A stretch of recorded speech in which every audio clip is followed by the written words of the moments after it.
할렐루야. 네, 오늘도 주님의 말씀을 사모하셔서 주님의 전에 나오신 여러분들 주님의 이름으로 환영하고 축복합니다. 제가 어렸을 적의 일이라서 아주 정확하게 기억이 나진 않지만 1994년도, 그러니까 지금으로부터 벌써 30년 전이죠. 94년도부터 96년도까지 3년 정도 감리교회에서는 매년 8월 15일, 그러니까 광복절이 되면 통일기도회라고 하는 것을 했었습니다. 당시 저는 대구에서 살고 있었고요. 각 연회별로, 그러니까 지역별로 정해두었던 산에 올라가서 통일기도회를 이제 진행했었는데요. 대구를 포함했던 경상도와 이제 전라도 지역의 감리교인들은 지리산에서 이제 모여서 노고단에 올라서 나라의 통일을 위해서 이제 기도했었습니다. 어린 나이에 이제 부모님을 따라서 그 산을 이제 오르는 것이 쉽지 않았던 저는요, 아버지에게 수시로 계속 끈질기게 아빠 얼마나 더 가야 돼요? 얼마나 남았어요? 이거를 계속해서 물었던 기억이 있습니다.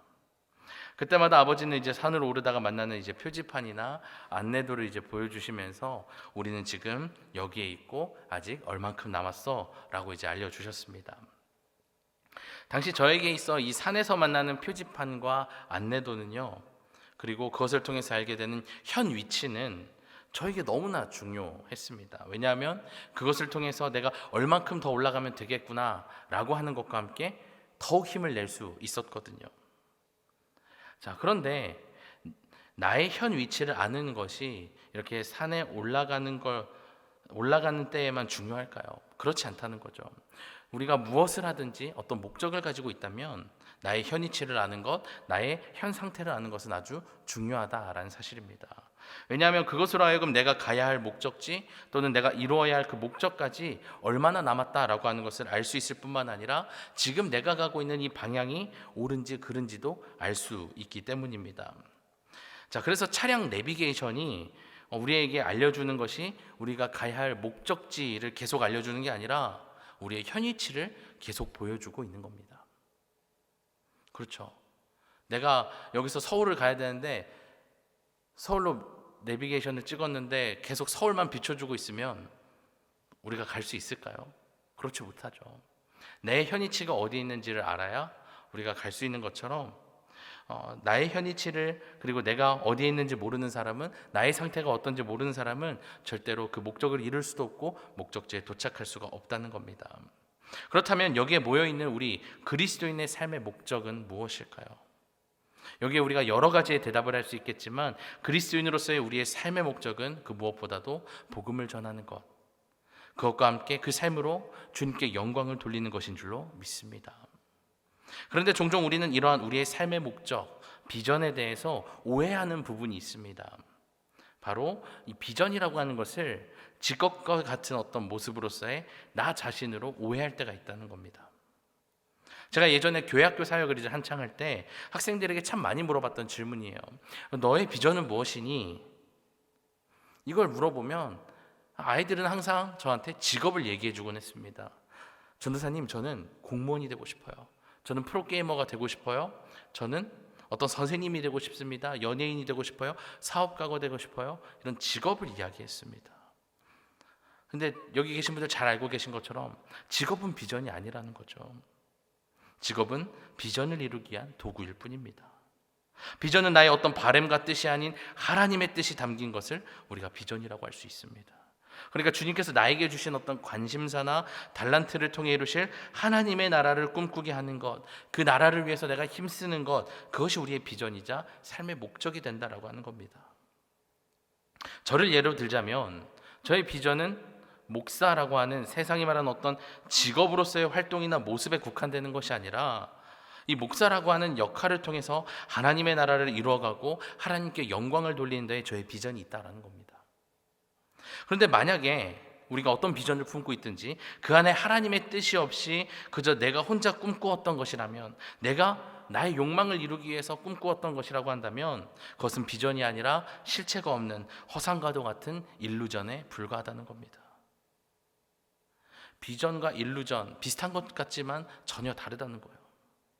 그리고 이렇게 실체 없는 환상이 아니라 반드시 이루어질 그 비전을 쫓으려고 하면 쫓으려고 한다면 우리는 오늘 말씀을 시작하며 이야기했던 것처럼 지금 내가 어디에 있는지 현 위치를 잘 파악할 수 있어야 합니다. 그렇다면 그리스도인의 삶의 목적, 복음을 전하고 하나님께 영광 돌리는 삶을 살기 위해서 우리의 위치는 어디에 있어야 하는 걸까? 하나님 가까이에, 하나님과 함께 있어야 한다는 겁니다. 요한복음 15장 5절의 말씀을 우리 함께 읽어보도록 하겠습니다. 함께 읽습니다. 시작. 나는 포도나무요 너희는 가지라. 그가 내 안에 내가 그 안에 거하면 사람이 열매를 많이 맺나니 나를 떠나서는 너희가 아무것도 할 수 없음이라. 아멘. 성경에서 명확하게 이야기하고 있습니다. 너희는 가지로서 나무에 붙어 있어야 한다.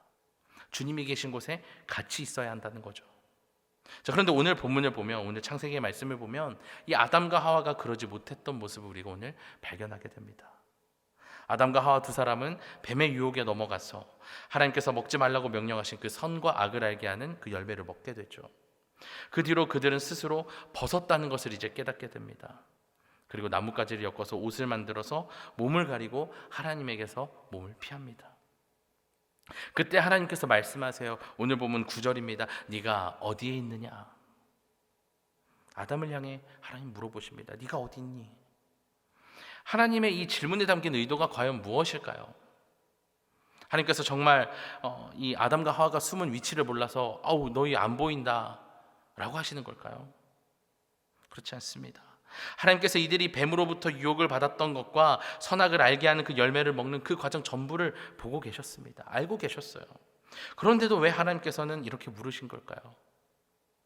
앞서 우리가 목적지를 향해 나아가기 위해서는 우리의 현 위치를 알고 있는 것이 중요하다라고 말했던 것처럼, 우리가 그리스도인으로서의 비전을 이루기 위해서는 나의 상태를 잘 알아야 한다라고 얘기했던 것처럼, 하나님께서는 아담과 하와에게 지금 너희들이 있어야 할 곳이 어디인지 알고 있느냐, 그러니까 하나님 당신과 함께 있는지를 확인하고 싶으셨던 겁니다. 지금 너희들 나와 함께 하고 있니? 아담과 하와야, 지금 나로부터 떨어져 있는 건 아니니? 오히려 죄에 가까워진 것은 아니니? 라고 그 위치를 확인하고자 물으셨다는 거죠. 안타깝게도 당시 아담과 하와는요, 결국 하나님처럼 될 수 있다는 그 뱀의 유혹 때문에 하나님에게서 멀어지는, 떨어지는 선택을 했고, 그 일로 인해 이제 에덴 동산에서 쫓겨나게 됩니다. 그렇게 우리는 우리 안에 있는 그 인류의 죄, 원죄의 시작을 이제 보게 되는데요. 오늘은 그래서 이 이야기와 함께 우리의 죄의 문제를 또 함께 살펴보려고 합니다. 그래서 모두도 오늘 말씀을 잘 들으셔서 우리의 현 위치를 끊임없이 돌아보고 회개하는 것으로 우리 안에 자리 잡은 그 죄의 문제를 해결해 나아가는 바른 신앙의 습관과 함께 참된 그리스도의 모습을 회복하고 또 주님께서 우리에게 맡겨주신 그 비전을 감당해 나가는 우리 모두가 될 수 있기를 소망합니다. 그렇다면 먼저 죄는 무엇일까요? 여러 설교를 통해서, 강의를 통해서 다들 잘 알고 계시겠지만 죄에 대한 어원과 그 의미들을 이제 보면요, 죄라고 하는 것은 하나님의 법도에 조금이라도 일치되지 않거나 위배되는 것을 말합니다. 또 죄라는 뜻을 가진 헬라어 하마르티아는요, 화살이 관역에 맞지 않는 것을 의미하는 단어로 방금 살펴봤던 그 의미대로 하나님의 뜻에서 조금이라도 벗어나면 죄가 된다라는 것을 동일하게 의미하고 있는 겁니다. 원론적이지만 그렇다면 죄는 어디서부터 생겨나는 걸까? 요한일서 3장 8절 말씀을 보면 이렇게 기록하고 있습니다. 죄를 짓는 자는 마귀에게 속하나니, 이렇게 이야기합니다. 죄는 하나님의 뜻을 거스렀던, 뜻을 거역했던 첫 번째 범죄자였던 사탄에게서 나왔고, 사탄은 우리로 하여금 끊임없이 죄를 짓도록 유혹한다는 겁니다. 오늘 보면 창세기에 등장한 아담과 하와가 어떻게 죄를 짓게 되었습니까? 사탄을 상징하는 그 뱀의 유혹 때문에 죄를 짓게 된 것이죠. 죄는 다른 어떤 것에서 나오는 것이 아니라 사탄의 유혹과 함께 발생한다는 겁니다. 자, 그런데 이런 죄가 우리에게 문제가 되는 이유는 무엇일까요? 왜 우리는 죄를 짓지 말아야 하는 것인가? 그 죄가 누군가에게 피해를 주기 때문일까요? 그도 그럴 수도 있지만 그보다도 더 근원적인 문제가 있다는 겁니다. 먼저 죄라고 하는 것은 우리를 더럽힌다는 사실에 문제가 있습니다. 죄라고 하는 것은 내가 뭔가 부족해서, 내가 나빠서, 내가 어떠해서 라는 어떤 결핍이나 결함보다는요, 더러움이라고 하는 겁니다. 어떤 크기나 양의 문제가 아니라는 것이죠. 우리가 값비싸다고 여기는 다이아몬드와 금의 가치가 어디서 결정되는지 아십니까?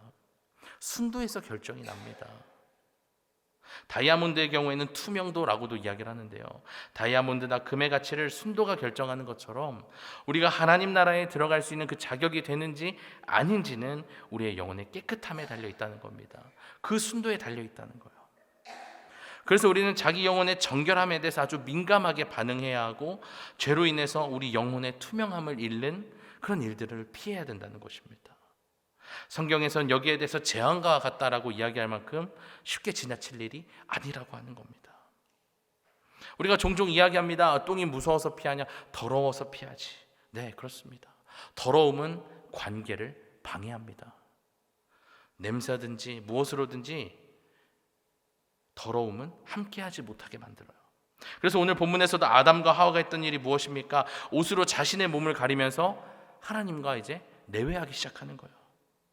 벌거벗고 있어도 아무렇지 않았습니다. 하나님 앞에 서 있어도, 하나님께 말씀을 들어도 내가 벗고 있는 것이 문제가 되지 않았어요. 그런데 죄를 짓고 나니까, 선과 악을 알게 되니까 하나님과의 관계가 어려워지기 시작하는 겁니다. 그리고는 숲을 뒤로 자신들의 몸을 숨깁니다. 이렇게 죄는 하나님과의 관계를 방해한다는 거예요. 고린도전서 3장 17절의 말씀 우리 함께 읽어보도록 하겠습니다. 시작. 누구든지 하나님의 성전을 더럽히면 하나님이 그 사람을 멸하시리라. 하나님의 성전은 거룩하니 너희도 그러하니라. 아멘. 자, 성전은 다들 아시다시피 하나님을 예배하는 곳입니다. 바울은 우리도 하나님의 성전이라고 이야기합니다. 왜냐하면 우리의 마음 안에 하나님이 계시기 때문에. 그래서 바울은 거룩하신 하나님이 계시는 곳으로서 그 부족함이 없도록 우리의 마음의 거룩함을 유지해야 된다. 그리고 유지할 수 있도록 하나님과의 관계를 위해서 마음을 써야 된다, 수고해야 된다라고 가르치고 있는 것이죠. 또 죄가 우리에게 문제가 되는 이유는 하나님께 대한 불복종 행위이자 또 불성실하고 몰인정한 행위이기 때문에 우리는 죄가 우리에게 문제가 되는 겁니다. 하나님께서 죄인인 우리를 위해서 예수님을 보내주십니다. 예수님을 보내주심으로 이 땅의 모든 사람들에게 내려야 할 재앙을 없애주시는 자비를 보여주셨습니다. 그럼에도 불구하고 죄인들은 이러한 하나님의 자비를 잊어버리고 악용합니다. 그래, 또 다시 회개하면 되지. 그래, 하나님 날 사랑하시니까 용서해 주실 거야 라고 이야기합니다. 그리고 또 죄를 반복하고 또 반복합니다. 혹시 나도, 우리도 그런 생각을 갖고 있지는 않을까요? 영화배우 류승범 씨가 주연했던 영화, 벌써 오래된 영화인데요. 부당거래에는 엄청난 명대사가 하나가 있습니다. 사진 하나를 볼까요? 네, 제가 어떤 대사인지 적어놨는데 호의가 계속되면 그게 권리인 줄 알아요. 이 대사입니다. 조금 강한 이야기일 수도 있지만 이 대사에 우리의 신앙의 모습을 대입해 봤으면 좋겠습니다. 끝까지 하나님께서 우리를 구원해 주실 거라는 그 신뢰를 감사함으로, 믿음으로 여겨야 되는데, 그러지 않고 마치 당연한 것처럼, 내가 누르면 나오는 자판기처럼 당연한 것으로 여기면서 우리를 향한 그 하나님의 사랑과 신뢰를 악용하고 있지는 않습니까? 사랑하는 사람 간에 가장 크게 상처를 주는 일이 무엇인지 아십니까? 서로를 당연하게 여기는 겁니다. 서로에 대해 쉽게 생각하는 거죠. 거기서 이제 섭섭한 마음이, 섭섭마귀가 나오고 배신감까지 들면서 헤어지게 되는 겁니다. 죄를 짓는다고 하는 것은요, 상대방의 기대를 무너뜨리는 배신과도 같은 겁니다.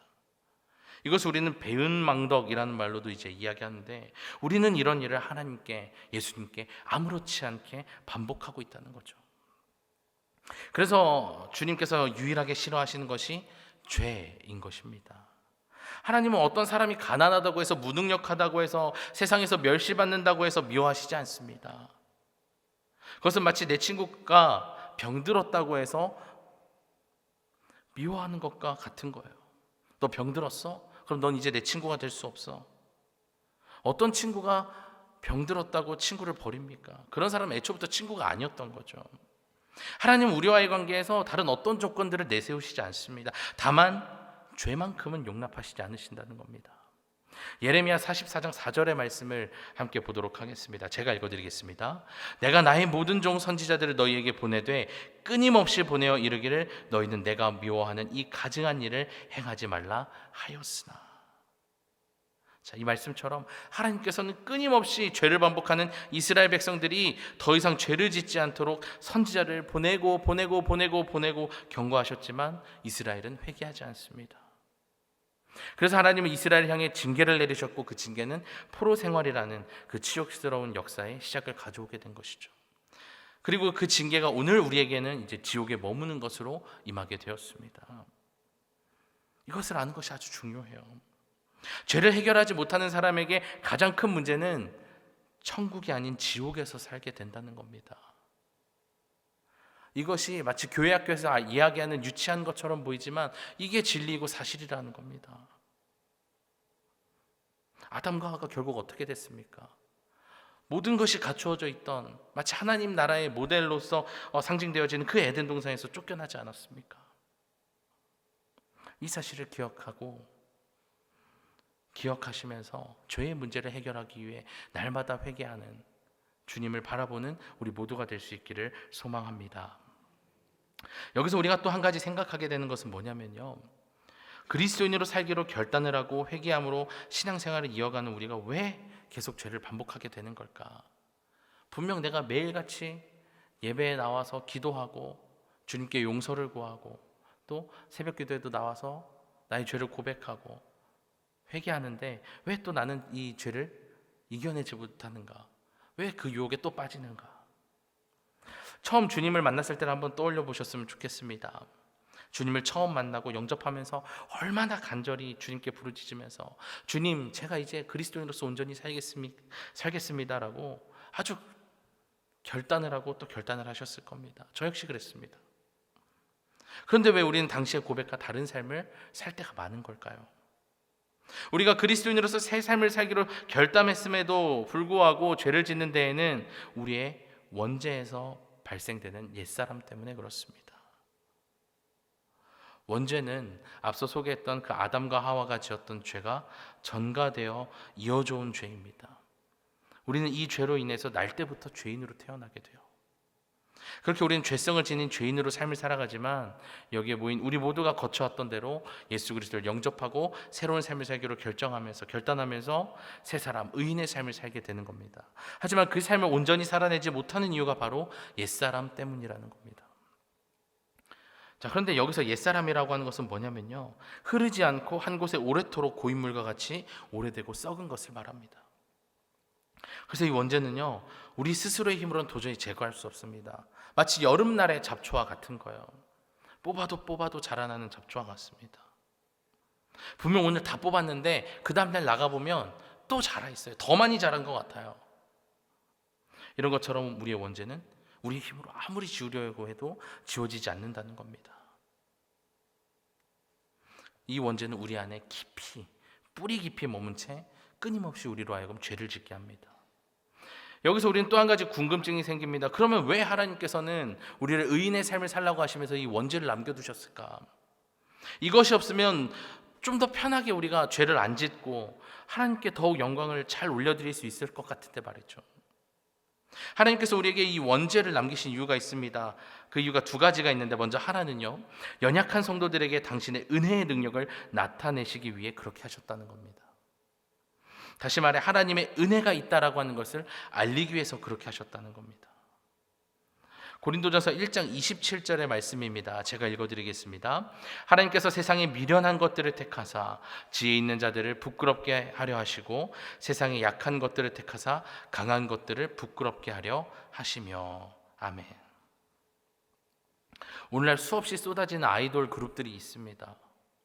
정말 많은 가수들이 나왔다가 사라졌다가 합니다.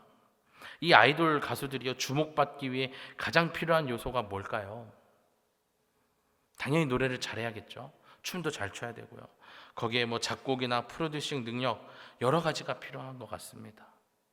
그런데 예전에는 90년대, 2000년대만 하더라도요, 팀 멤버 중에 노래 조금 못하는 사람도 있었고 춤만 열심히 잘 추는 친구도 있었고 노래만 잘하는 친구도 있었습니다. 그런데 요즘은요, 다 잘해요. 하나라도 빠지면 대비조차 하지 못합니다. 그래서 누가 더 매력이 있는지 찾기가 더 어려운 시대입니다. 그런데 그 와중에도 큰 인기와 함께 팬심을 얻는 아이돌들이 생겨나는데 그 이유는 갭 차이라고 불리는 매력이 있기 때문이라고 합니다. 갭 차이. 이 갭 차이라고 하는 말은요, 내가 알고 있었던 것과는 다른, 내가 보던 그 사람과는 다른 완전히 다른 매력을 통해서 사람들을 매료시키는 것을 말합니다. 예전 말로는 이제 반전 매력이라고 하는데 요즘은 갭 차이라고 많이 얘기합니다. 방금 읽은 고린도전서 1장 27절의 말씀이 그걸 말하는 거예요. 약해 보이지만 오히려 그것을 통해서 강한 것을 부끄럽게 만들겠다라고 하는 것 말이죠. 이러한 감동을 가장 많이 느낄 수 있는 영역 중 하나가 저는 스포츠라고 생각하는데요. 지난 파리올림픽에서 유도 단체 경기를 보신 분들은 잘 아실 거예요. 안바울 선수가 자신보다도 큰 체급의 선수와 겨루어야 되는 그 불리한 상황을 극복하고 이기면서 동메달을 차지했던 그 장면, 그 누구도 예상하지 못한 그 갭 차이가 가져오는 드라마틱한 감동을 얻었습니다. 하나님께서는 이러한 차이에서 느낄 수 있는 감동과 감사와 은혜를 풍성히 주시기 위해서 우리 안에 원죄를 지우지 않고 남겨두셨다는 겁니다. 내가 구원받을 수 없는 존재구나, 그런 나를 살리셨구나 라고 하는 것을 알게 하기 위해서 원죄를 남겨두셨다는 겁니다. 나 정도면 구원받아 마땅하지, 나를 안 살리시면 누굴 살리시겠어, 이런 생각을 하지 말라고 원죄를 남겨두시고 우리가 끊임없이 연약하다라는 존재를 깨닫게 하기 위해서 이 원죄를 심어두셨다는 겁니다. 그리고 하나님께서 우리에게 또 원죄를 남겨두신 또 다른 이유는요, 우리로 하여금 천국을 갈망하게 하시려고 남겨두셨다는 겁니다. 이것을 이해하기 위해서 우리 인간의 고통의 문제를 떠올리면 좋을 것 같은데요, 혹시 고통은 선물이다 라는 말을 들어보신 적 있으신가요? 나병이라 불리는 한센병 환자를 연구했던 폴 브랜드 박사는 나는 하나님께서 고통을 만드신 것보다 더 좋은 일을 하실 수 있었다고 생각하지 않습니다 라고 하는 말을 했었습니다. 이게 이제 번역의 좀 문제라서 헷갈리실 수도 있는데, 하나님께서는 고통을 아주 잘 만드셨다라는 얘기예요. 이것보다 더 좋은 일을 하실 수 없었다라는 이야기를 하는 겁니다. 또 C.S. 루이스도 고통에 대해서 이런 말을 남겼는데요, 고통이란 하나님이 사랑하는 자를 위해 사용하시는 확성기다. 하나님께서는 고통을 통해 더 큰 아픔과 죽음을 막기 위해서, 경고하시기 위해 고통을 우리 인간에게 허락하셨다는 이야기입니다. 하지만 하나님께서 우리에게 원죄를 남겨두신 이유는요, 우리를 괴롭게만 하고 우리를 통제하고 어디에 가둬두려고 하게 만들어 두신 것이 아니라는 겁니다. 하나님께서 원죄로 인해 불쑥불쑥 튀어나오는 우리의 죄성을 발견하게 하시고 우리 스스로 한없이 연약한 존재라는 것을 깨닫게 하며 천국을 갈망하게 하려는 장치로 원죄를 남겨두셨다는 겁니다. 그런데 그 계획을, 그 의도를 알지 못하는 사람들은 하나님이 전지전능하시지 못해서 하나님께서 실수를 하신 거라고 이야기를 합니다. 그렇지 않습니다. 우리에게 원죄가 남아있는 것, 그것조차도 하나님의 철저한 계획과 의도였다라는 겁니다. 그렇다면 마지막으로 우리 안에 있는 이 원죄로 인해 끊임없이 튀어나오는 옛사람에 의한 이 죄의 문제들을 우리는 어떻게 해결할 수 있을까? 우리 함께 말씀을 함께 볼 텐데요, 누가복음 5장 31절과 32절의 말씀 우리 함께 읽어보도록 하겠습니다. 함께 읽습니다. 시작. 예수께서 대답하여 이르시되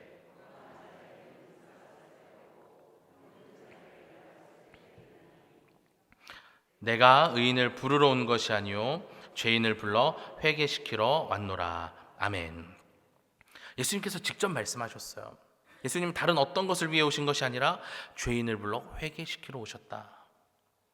하나님께서는 죄로 점철된 우리의 삶을 바꾸기 위해 예수님을 이 땅에 허락하셨습니다. 그래서 우리는 다른 어떤 것도 아닌 그 예수님을 닮아가기 위해 힘써야 합니다. 죄가 없으신 예수 그리스도를 닮아가는 그 성화의 삶을 이루어갈 때 우리는 끊임없이 이어지던 그 죄로부터 자유를 얻게 될 것입니다. 이것은 선을 행하는 우리의 어떤 의지나 훈련과는 다른 개념입니다. 죄에서 자유를 얻는다라고 하는 것은요, 말씀대로 살아가기 위해 힘쓰는 것으로 하나님의 뜻을 구하는 삶과 함께 철저히 죄를 미워하고 죄를 멀리하는 삶을 사는 것을 의미합니다.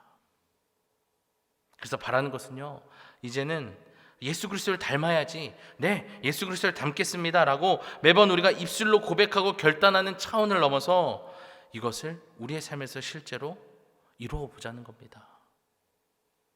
물론 끊임없는 사탄의 유혹과 또 내 안에 자리 잡고 있는 그 원죄와 그 옛사람이 끊임없이 방해하겠지만, 오늘 말씀을 통해 깨닫게 된 우리는 그동안 저질러왔던 죄의 심각성을 온전히 알고 우리는 더 이상 죄를 짓지 않게 될 겁니다. 말씀을 마무리하고자 합니다. 우리는 그리스도인으로서 주어진 삶의 목적, 복음을 전하고 하나님께 영광을 돌리는 일을 감당하도록 우리는 부르심을 받았습니다. 그러나 우리 안에 있는 옛사람은요, 끊임없이 우리를 죄로 밀어놓고 있습니다. 죄를 짓게 만들어요. 심지어 우리는 그 죄를 짓는지조차 알아차리지 못하고 본능적으로 죄를 따라가기 바쁠 때가 있습니다. 그렇다고 이걸 해결하기 위해서 우리가 이것저것 노력해보지만 우리의 힘으로 해결할 수 없다는 거죠. 그래서 주님께서 우리를 위해 예수 그리스도를 보내주셨습니다. 그렇게 우리는 이제 그분의 삶을 따라서 살아가면 되는 겁니다. 그러면 우리는 자연스럽게 예수님을 닮게 되고요, 우리는 더 이상 하나님께로부터 네가 어디에 있느냐라는 질문을 받지 않는, 예수님께 붙어있는 삶, 예수님이 함께 하시는 삶을 살게 될 것입니다. 한번 다시금 스스로에게 물어보셨으면 좋겠습니다. 나는 지금 어디에 있는가? 나는 지금 어디에서 무엇을 하고 있는가? 지금 내가 가고 있는 그 방향이 맞는가? 오늘 들은 말씀을 기억하며 한 주간의 삶 속에서 지금 내가 주님과 함께 있는지 그렇지 않은지를 돌아보시면서 계속해서 주님과 함께하는 삶, 주님을 닮아가는 삶으로 우리의 삶의 목적, 비전을 온전히 이루어갈 수 있기를 주님의 이름으로 간절히 축원합니다.